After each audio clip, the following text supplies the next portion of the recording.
Gitme. Figan düşer denizlere, sular çekilir. Yağmur yağmaz vahalardan kirpiklerime. Bir rüzgar hıçkırır tenhada, bir dal kırılır. Boynunu büker sabah kervanları, kelebekler ölür.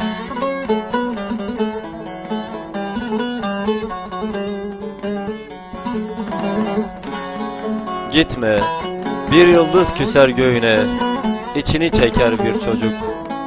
Şaşırır yönünü rüzgarlar, bütün pınarların suyu çekilir.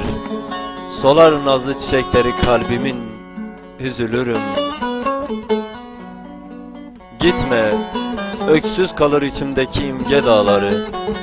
Saçlarını öpen seher yeli, çoban yıldızı.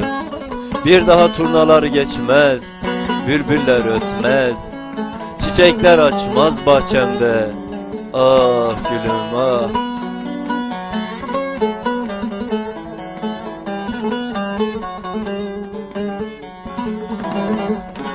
Gitme, acılara mahkum olur yüreğim.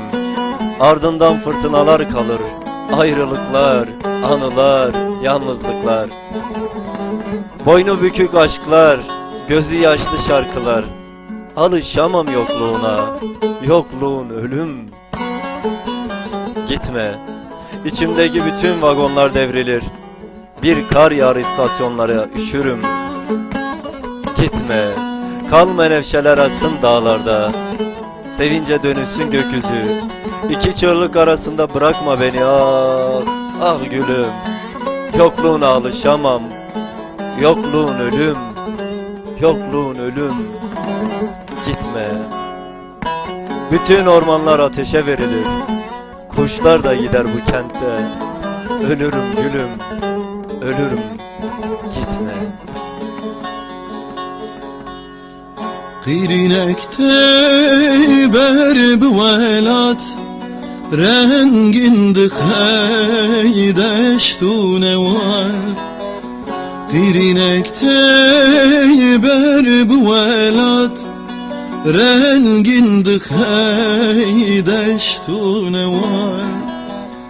Gazidekeydi bevelat kani velat bemrim hevan. Gazidekeydi bevelat kani velat bemrim hevan.